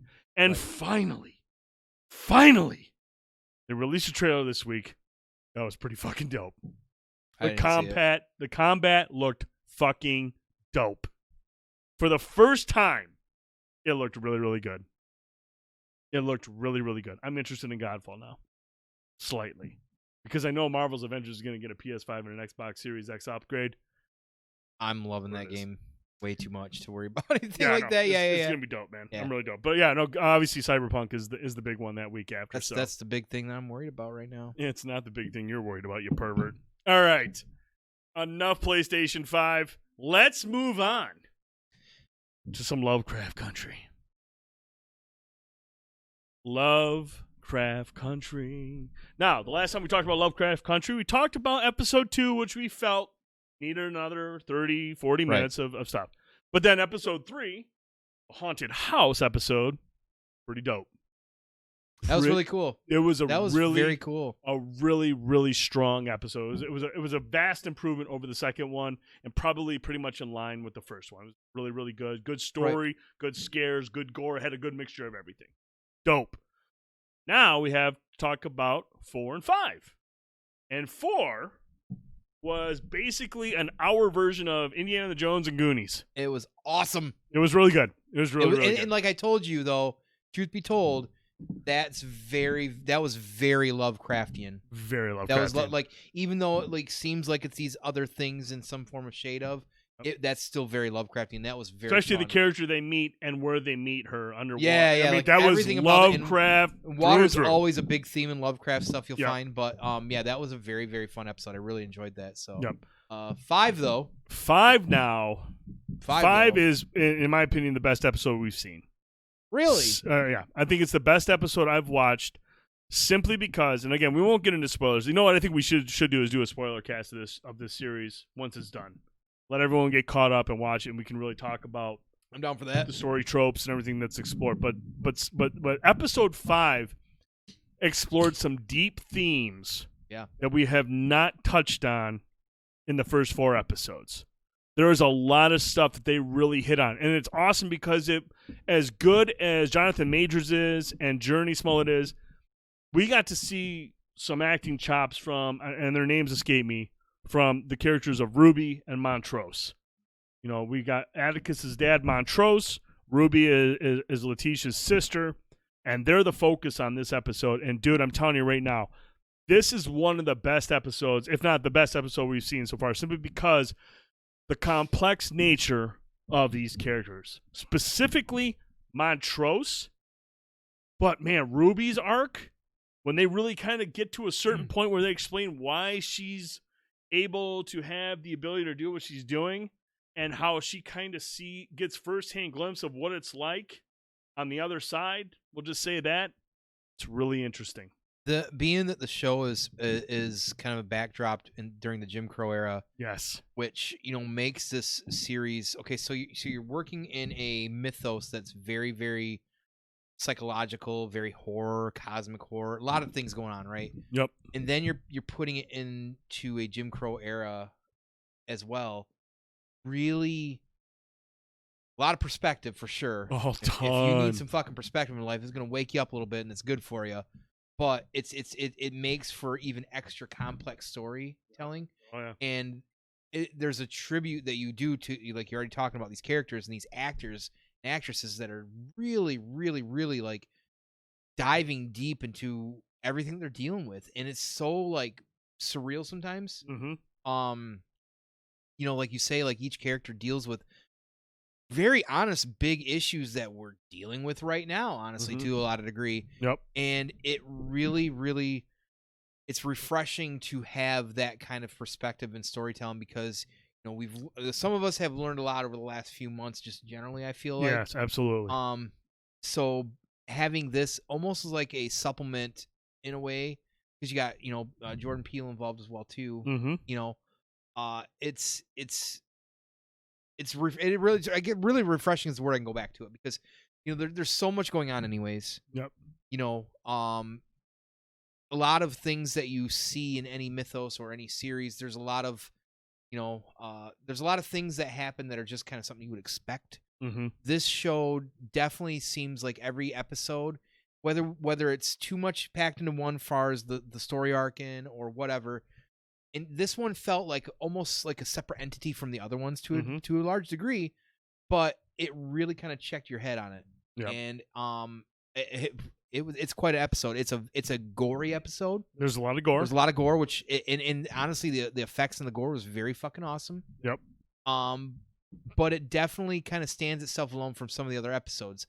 And it sprinkles in the overall arc here and there. Mm-hmm. So where's it going? We don't know. That's part of the thing we talked about is that like for shit as every episode is so unique, underlying under some arc, is the payoff in the end going to be worth it? We're hoping so, clearly, right? That's the thing with cosmic horror is it's all about it's psychological and you're not sure what to expect. Right. That's the point of it. It's almost confusing to a point because it's not a black and white thing. It's not clear as day as what they're getting to. Right. And you mentioned it. You know, the one thing that's interesting about Lovecraft Country is there are so many different story arcs, and there's so many hints here and there, and so much gray area that you kind of have an understanding at this point after 5 episodes. We're moving to an ending that is going to have to deliver a payoff. Big time. It's going to have to, because this is the type of show where when you get to the final episode and there's the reveal, you're going to be like, oh, fuck. And then you go back and watch 1, 2, 3, 4, and you're like, oh, there's that. Yup, that's why that happened. Oh, there's that. And it's one of those shows where it has to happen. Now, if the payoff sucks, then that just discredits everything else. But, you know, I'm putting my faith in this because so far it's just a really good job. And, you know, the themes that they explore in the 5th episode, especially with Montrose. Here's the interesting thing. I'm not going to get into spoilers. The interesting thing about Montrose, there's a revelation about a Montrose that you learn. And at first you're like, oh, shit, that's why he's so angry. But I messaged you. I was like, wait a minute. Yeah. They almost spiral back to something. It's really cool because they kind of like hit you with this. They're like, oh shit, okay, oh wow, okay. And then so when you start thinking, and then you think you're like, well, wait a minute, how can this exist? It's a wild show, you guys. Like I said, it explores a lot of heady themes. It talks about a lot of things that we need to hear about. It's a lot of things that we need to understand and pay attention to. And use that to make, you know, going forward to make a better place for everybody. Right. And like, it's one of those shows, too, that doesn't, you know, like sometimes you watch shows and it's like things will happen, there's loose ends or not. This show calls back to things in other episodes somewhat frequently, I think, to a degree. Oh, yeah. There's a lot of threads that kind of get rewoven. Mm-hmm. Panic says something right there about the size of the lady and stuff like that. And I think that's an undertone of the entire series, because while this series is in the Jim Crow era, this series has also been very inclusive and kind of embracing everybody in every background, whether it's ethnicity or size of the person. And that's a big deal because they could have easily hired 130-pound actress to do the part that she did, but they didn't. And they went with somebody, you know, who's a little bit bigger. And that kind of shit is important, because it's important for, listen, if you want to put out these days something that's a believable and honest product, sometimes you have to understand that the picture perfect ideal thing that we've had for eons of people doesn't exist. Everybody is different.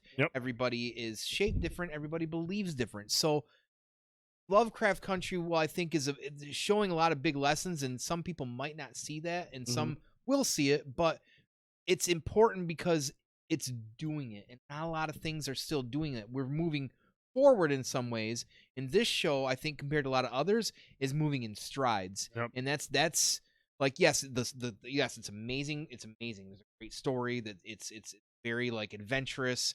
It's Lovecraft, it's psychological, but it's also doing some very amazing things from a social standpoint, and that's part of the big reason why I really appreciate this show. The reason I like this episode the most, though, is because not only it touches on the reoccurring race theme, that is obviously it's set in the Jim Crow era. It's very important that they touch on that and give you examples about how shitty it was then. Because I'll be the first to admit, man, watching this stuff, I've learned a couple things where I was like, I didn't even know that was a thing. Right. And it just makes you sit back and go, like, Jesus Christ, really? It's fucking spectacle. This is where we're at? This is where we were at one point? Yeah. But, you know, you look at the race thing. But this show also examines the misogynistic nature of men. And that's one of the things they kind of touched on in this episode. And that kind of happens with Montrose. With Christina Braithwaite. Yeah. With Christina Braithwaite. We find out why she's doing what she's doing. And you're just like, man, that is... Yeah, Panic. That is why it's so fucking wild, because you're like, man, even though Christina Braithwaite is, in our minds, a villain, her struggles are real too, in a weird way. I mean, she's, you know, the character she is, but she's dealing with another issue that was big back then too, and that's men were all this and women aren't shit, and that's one thing they explore. And you're like, oh fuck, man, that's deep too. I'm telling you. And then Montrose's story arc, he has a scene that I think is incredibly powerful at the end, where he's at a club. Oh yeah, and it's huge. It's huge, you guys. This is a fantastic show. It hits on all the themes that need to be addressed now, and it takes place in the 50s. But man, how fucking little progress we've made when you think about from it, the 50s to now. Yeah, which is none, and that's what makes this show so good, because they're able to take these social themes and weave them in with that Lovecraft horror that we all fucking love, man. I love Lovecraft horror. It's a great show. The 5th episode is the strongest episode we've seen so far. The best episode, and I cannot fucking wait to talk about 6 and 7 on the next show. You know, and absolutely. And that episode, honestly, when you step back and look at it, it could be a standalone episode, and that could be the only episode that existed, and you'd step back and go fucking wow. So. And the fucking store manager. What a rough night he had. That's all I'm going to say. Store manager had a really, really rough night this week. Gumby says, I just want to see Cthulhu. We all do. You do actually in the first episode get a brief glimpse, to be fair. A quick glimpse. Right. And that's the thing is Lovecraft country is very, very, Lovecraft's always going to be compared to when you're involving Cthulhu, but it's always bigger and deeper than that too. So that's part of the great thing of Lovecraft as well. So, but Panic, I figured that's why I knowing you, I had a feeling that that's what your mentality was on that for sure. Josh says, really going to need you to watch The Boys, Brent. So you guys, fuck yes. Yeah, I'm going to try to start getting that in. I want to try to start watching The Boys because, honestly, I love the cast. I look at the cast, I'm like, man, this shit looks fucking wild, dude. That conversation we just had, The Boys, especially the last episode, definitely translates into now, and it's pretty fucking brilliant. See, that's one of the reasons why I feel so bad about not having watched every episode of The Watchmen yet. I haven't watched all that whole series yet. I know The Watchmen's supposed to be really, really good too. So, yes, again, we can see him in Underwater. That movie sucked, though. What's he talking about? We see Cthulhu in Underwater. In the movie Underwater. What was the movie Underwater? We seen him in Underwater. Is that a movie? Or are you talking about in one of the episodes for Lovecraft, Gumby? No, I think he's talking about a movie. He's talking about something different than Lovecraft. Okay. We'll wait for Gumby to respond. Let's move on to the final topic. I know I have not watched an episode of this. I want to because I'm a big fan of Ridley Scott. Let's talk about Raised by Wolves. Let's do that, please. This is the HBO Max original. Available now. Tone, I'm coming to you because I have not seen an episode yet, but I am a huge fucking fan of Ridley Scott. Even, Alien Covenant and Prometheus. They were wild movies in the Alien universe. When this movie came, actually Underwater, Kristen Stewart. Actually, Gumby, I actually watched that movie. Now that I think about it, I have seen Underwater, and that I thought it was decent. It could have been a lot better. It could have been a lot better, but I thought it was entertaining. I thought she was really good in it too. Kristen Stewart gets a lot of shit, same as Robert Pattinson. Yeah. Kristen Stewart is actually really fucking good in that movie. I forgot all about that movie. I watched it. She's really good in it, but there was just something missing from the movie that was it was just kind of like she's the strong point. Everything else around her kind of failed. It is, Brian. It's a lot better than I thought it would be. I thought she like Kristen Stewart kind of she kind of channels that Ellen Ripley type of character. That's what she's kind of like in that movie. It's actually. Oh really? Yeah. Oh yeah. She's strong in that movie, dude. Oh really? She's really strong in that movie. I was really impressed with her performance in that. It was just kind of everything else around her, the story and whatnot was just kind of like it could have been a lot better with, some. They done a little bit better with the writing. But back to Raised by Wolves. This dropped kind of quickly. It was the first 3 episodes. Yeah, it dropped. Yeah, it dropped more than one episode. Yep. And now there's 5 out right now. There's 5 out right now. Here's the thing. It came so fast, and everybody I had 3 or 4 people the first week it dropped said, "You watched Raised by Wolves yet? You watched Raised by Wolves yet?" And 2 of at least of the 3 know I love Ridley Scott and a big fan of Alien. Jay Hill looked crazy. Hope it's good. It's fucking awesome. Listen, the first episode. Confused everybody. The first episode, you have no idea what the fuck is going on. And that's awesome because that leaves you fucking questioning and thinking. Right. If you can create something what I love about the vibe of this movie is it's very But when you stand back and look at it, it looks like, especially from the first episode, it like has this aesthetic of something that was made in like the 50s, like what they expect in 1999 alien cars and alien ships are going to look like. There's like the helmets they're wearing when they land. You're like, oh my God, this looks like some fucking like Thunderbirds, like the puppets from fucking whatever it is, Thunderbirds or whatever. I don't remember, from fucking like Sci-Fi Channel, like those, whatever, the puppets. Anyways, this show is so fucking, it's God. Let me try to get this. I gotta try and get everything together because I'm so excited about it. So do I need to go get more beers? Maybe. So this show really leaves you in this thought process, like where are they going to take it? Here's the thing. A lot of shows come out right now, and I feel like a lot of shows come out and there's some form of predictability. Right. Yep. You can almost call where it's going to go. This show, not been able to do that hardly at all. Now, there are some things because there's some like storytelling cues. Yeah, okay, it makes sense where it's going. Sure. This show is not doing that to me at all. Like, the entire premise, basically, and I'm just going to give you an overlay and not ruin it. So, basically, there was a humongous war, like there always is on Earth, in around 2142. Mm-hmm.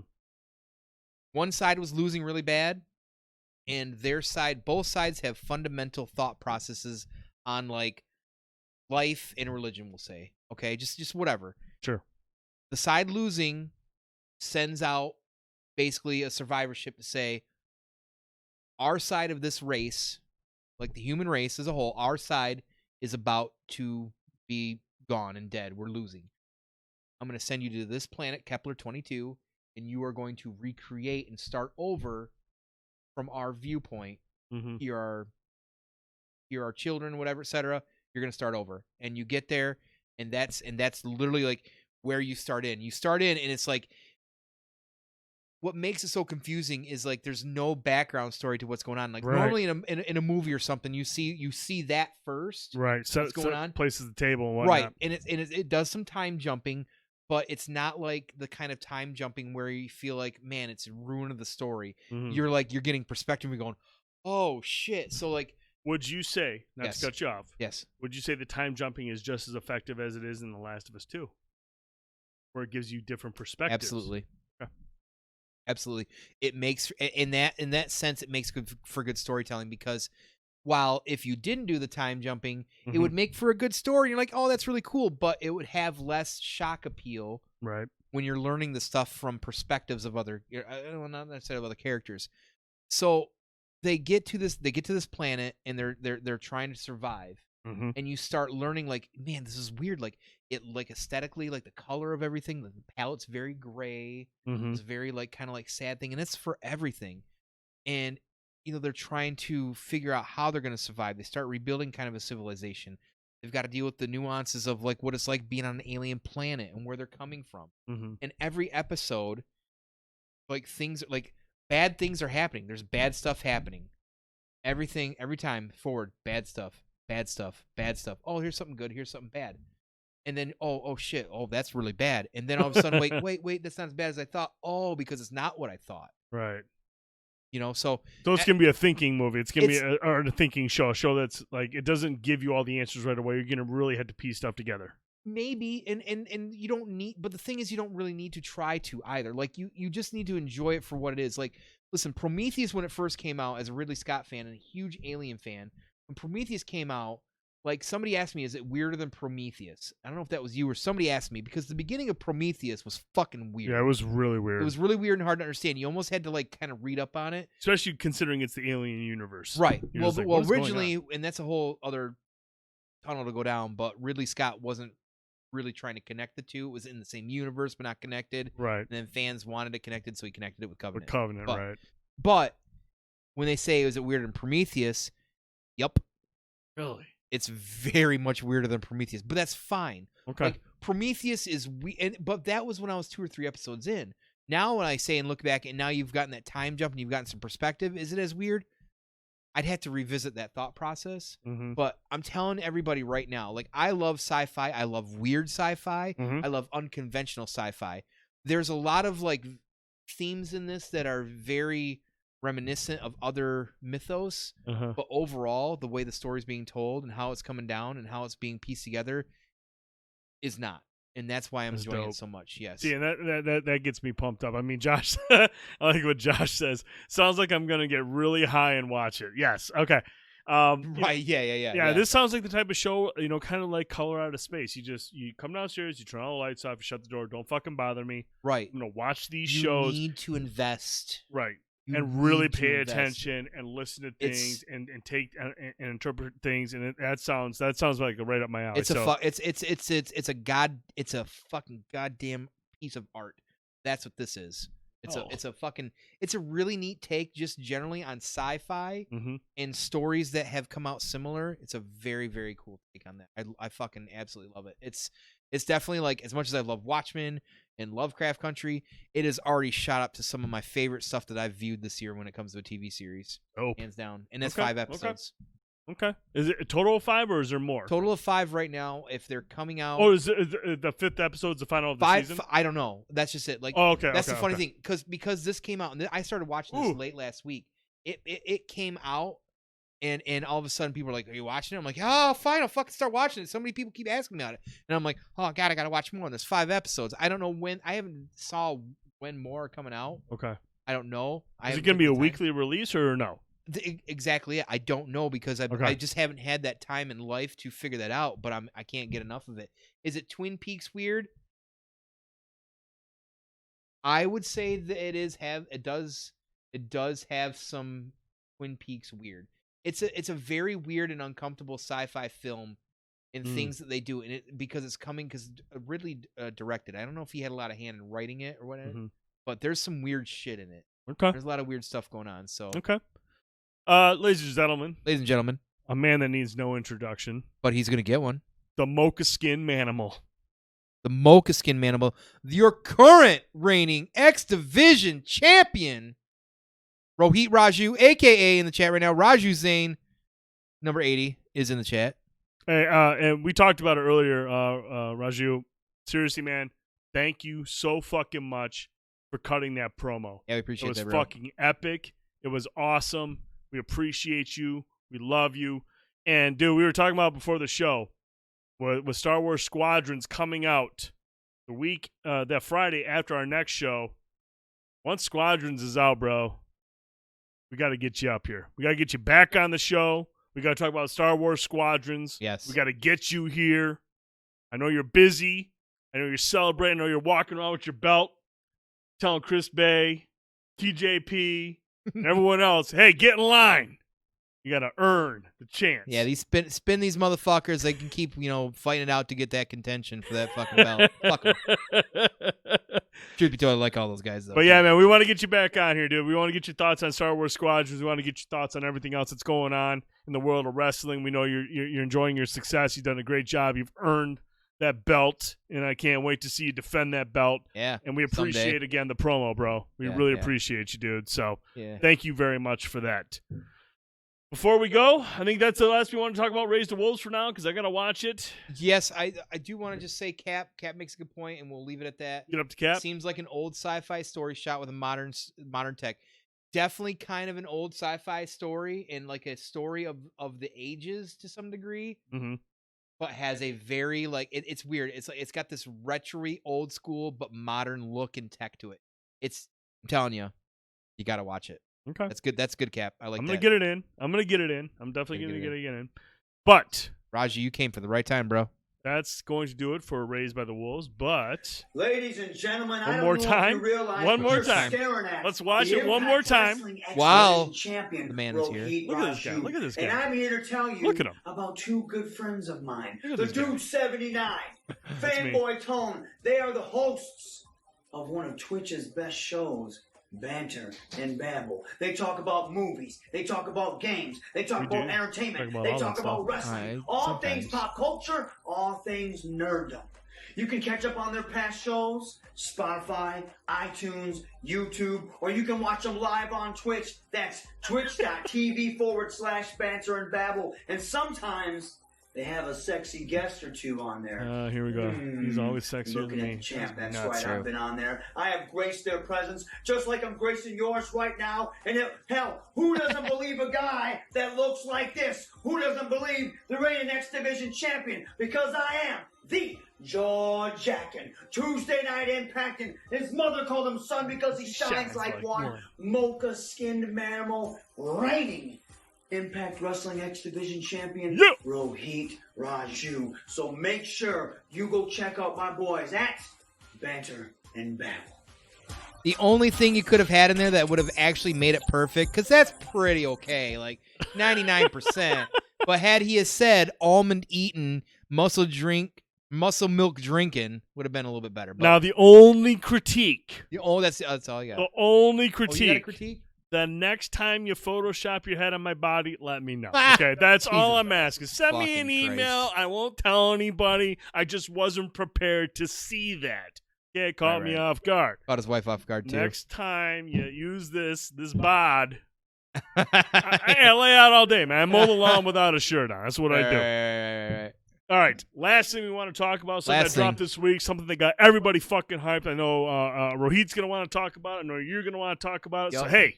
You're going to want to talk about it. Let's fucking watch the trailer for Mandalorian Season 2, which begins on October 30th. Here we go.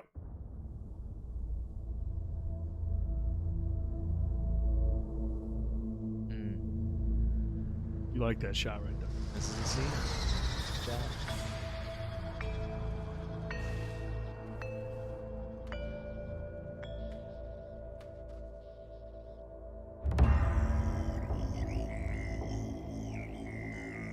Like the Show me the one safety deemed such destruction.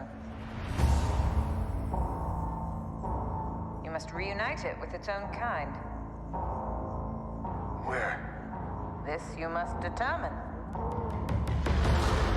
The songs of eons past tell of battles between Mandalore the Great and an order of sorcerers called Jedi. Sorcerers. You expect me to search the galaxy and deliver this creature to a race of enemy sorcerers? This is the way. This is the way.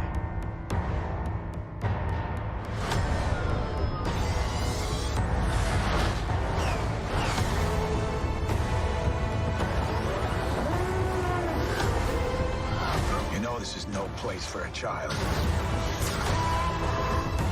Wherever I go, he goes. So I've heard. Love that part. Probably my favorite part right there. Oh, they want that full screen. Look at them out there. This is the way. This is the fucking way, baby. Hey, baby. Woo! There it is. That was a dope-ass trailer, dude. Yeah. This is the way. The reason we don't do full screen, you guys, is simply because sometimes Disney can be a little sketchy with how you use their properties. So we have to make it a small screen to kind of talk over it a little bit. We have to be the bigger focus, which is better for you. We have to be the adults. Yeah, dude, Sasha Banks. She was in the hood. Yeah. I didn't know that. She's the sorceress that's Yeah. sitting in there. Yeah, that was dope, dude. So my first initial thoughts, obviously excited because I'm ready for season 2, but there wasn't a lot in that. Like, Not half a of that lot. trailer looked like it could have been clipped from episode or Right. season 1. But that shot at the beginning with the planets and that the magnetic field felt very like Empire, and I love that. And then the ship comes in and stuff like that. You see him with some X-wings at one point. The X-wings look fucking crisp, but that part at the end when the child hits that button, whomp, that's the best part of the whole fucking trailer. And I don't care who you are, that's the best fucking part of the You hear trailer. a bunch of noises, it cuts Yeah, away, and it yeah, comes he's in, like, just "Whoa!" bodies everywhere. He's like, Yep. this is the fucking way. So We're it's outta very here. exciting because for perspective in this series and even in really how Rey handles it in the sequel trilogy is like, at this point, even then in the after Return of the Jedi is that Jedi were so far and few between at that point. They were like myths and legends and stories. Right. So people in the outer rim and the fringe and stuff like that of all of the galaxy, like they say, oh, they're sorcerers, or they pass down these stories. It's all fables to them. So I love how they're kind of going with that because it makes it feel really, really grounded. Yep. And I think that's important from a storytelling standpoint because most of the big stuff that we've seen in the big movies, you see fucking lightsabers turn on every 2 minutes. And that's why some of the content that hasn't been a big focus, where Jedi are the focus, have been so fucking amazing. Yeah. No, that was a dope trailer. I was super pumped. I love hearing "This is the way." This is the way. Yeah. She's basically saying, "Well, duh, this is the way, bro. This is the way, bro. This is what you're gonna do. I just told you what to fucking do. This is the way. This is what we're doing." I love that's like probably that's like the best part of that whole thing. Giancarlo said there's a big lightsaber. Oh my god, Atlanta. Giancarlo is as Moff Gideon is perfect. Like, there's like I can like it's like. Because you know what, we've got a lot of rumors, we got a lot of fucking Ahsoka stuff saying out there, and we may not see her. We don't know. But is it Sasha? It doesn't fucking matter at this point. The point is, again, and we've said it many times on the show, or at least I have. Jon Favreau, Dave Filoni, you guys are what's keeping the true spirit and keeping all fans bundled together. The sequel trilogy and sometimes the prequel have separated a lot of us into different waves and different groups. This is keeping us together, much like Clone Wars and Rebels. So it's fucking hype. And do you think at this point, Mandalorian, Rebels, and whatnot are more important to the Star Wars? Yes, because while the trilogies of and the saga of Skywalker are important on a certain level, the true heart of Star Wars is actually captured in the stuff that isn't on the big screen. And that's my final answer. And I don't know if Raju agrees with that, but the true heart of Star Wars, especially in Rebels, is because of Filoni. He's captured, like, maybe more so the OT trilogy has still got the heart, but the true heart of Star Wars is definitely in these products that aren't involving the Skywalker family, like mainstream cinema, like correct. The big stuff. It's the true heart of Star Wars, the true messages, the lore, the backstory, everything that's happening behind the scenes of the Star Wars of the Skywalker saga. That's where the real meat and potatoes is. So, like, to break it down in Star Wars terms, if you're looking at a fucking Death Star, everything's scary about that battle station that looks like a moon. But the thing that keeping that together is all the framework inside. That's what's going on right here. Is that what they're building right now with Mandalorian and they've done with Rebels and Clone Wars, that's the framework that's keeping Star Wars really, really surviving. Yeah. No, that was a dope trailer. Really excited for it. October 30th is when you can expect that to drop, the day before Halloween, Friday, which is wild because Halloween's on a Saturday, which, of course, the one time it drops on a fucking Saturday is going to be canceled. God damn it. Yep. With these awesome hour-long episodes, you get so much more in season of Mandalorian than a 2-hour movie. Absolutely. This is... better storytelling. It's exactly like Cap says. Panic says just simple storytelling. A lot of a lone wolf and a cub. How about the new Lego Star Wars game? That actually look pretty dope. I'm excited about that. Honestly, I think it's gonna be a good time. But like, here's the thing, man. Like, you see this as the benefits of Netflix and Amazon Prime and all these streaming services. They don't have to make a 2-hour movie. They don't have to cram a bunch of shit in a 2-hour movie. They can spread that out an hour long over 8, 9 hours. Do you know how much fucking shit you can get into a story in that amount of time? Yeah. Dude, it's just way more appealing. You go to the movies to see crazy wild shit on the big screen. Awesome. You stay home to watch the depth. You watch the story arcs. You watch the character development. That's where all that good shit is at home.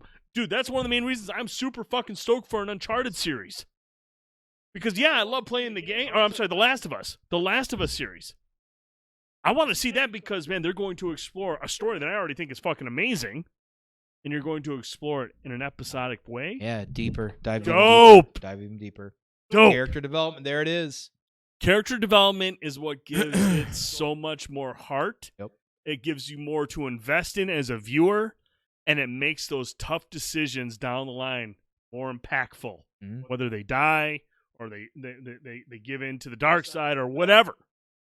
It makes it more impactful, and that's what makes it beautiful. That's why I love it. So, agreed. Awesome trailer, October 30th, Mandalorian Season 2. Tone, that's it for tonight's show, dude. Next episode, you guys, we're going to talk about Guns Akimbo. If you can, check it out on Amazon Prime. It's included. You can watch it there. And we'll also talk about The Devil All the Time, available right now on Netflix with Tom Holland, Robert Pattinson, Jason Clarke, an all-star cast. Looks fucking rad. We're going to watch that. We're going to watch Guns Akimbo. We got a lot more to talk about. That'll be October 4th will be the next show. Or no, I'm sorry. Got to do math. What did it say? September 30th, which is going to be 2 days before Star Wars Squadrons comes out. Oops. Kind of a bummer. We would really love to talk about that. But look, we're going to talk about a lot of movies. We're going to talk about more Lovecraft. I'm sure we'll talk, maybe by then we'll talk a little bit more Marvel's Avengers. Yeah. But I think the next episode is going to be really big on movies, you guys. Really big on movies, TV shows, stuff like that. So, again, on Amazon Prime, Guns Akimbo. Check it out with Daniel Radcliffe. And then also on Netflix, The Devil All the Time with Tom Holland. Check those out. We're going to talk about it in the next episode. Next week, we do anything for B&B Plays? Haven't decided yet. Not sure what we're doing, but what are we doing tomorrow night? B&B Quickie with Fanboytone. We're going to talk about Cobra Kai, 7 p.m., and then spiral into why a lot of mythos come back and need to follow Cobra Kai. I agree. This is going to be a good conversation, you guys. Tomorrow night. 7. What time? 7 p.m. Eastern. 7 p.m. Eastern time, right here on Banter and Babble. It's going to be a great episode. I'm a huge fan of Cobra Kai. I did not see season 2 yet. I'm going to try to squeeze it in tomorrow. Pants. I'm actually going to try to squeeze that in tomorrow. He's going to piss himself. He's leaving. That's it for the show. I get to close it on my own. He's going upstairs. He just fell on the stairs. He's running up the stairs to piss because the man can't handle 2.5 fucking beers. So here I am closing it out solo. Tomorrow night, B&B Quickie. He'll be talking about Cobra Kai. 2 weeks from now, we'll be back. We have a lot to talk about. I'm dragging this out because I'm fucking drunk. Appreciate you guys. We had a new sub or a new follower tonight, Malastrace. We really, really appreciate you. Thank you, everybody who tuned in tonight. Matty Ice and Marky Mark. Thank you, Tricky Regent, Rohit Raju, the X Division champion. Thank you so much for that promo, and everyone else that was in here tonight. We had a great time. We'll see you guys tomorrow night. B&B Quickie. Take care. Matty Ice and Mark, thank you for that. Appreciate you. Good night, everybody.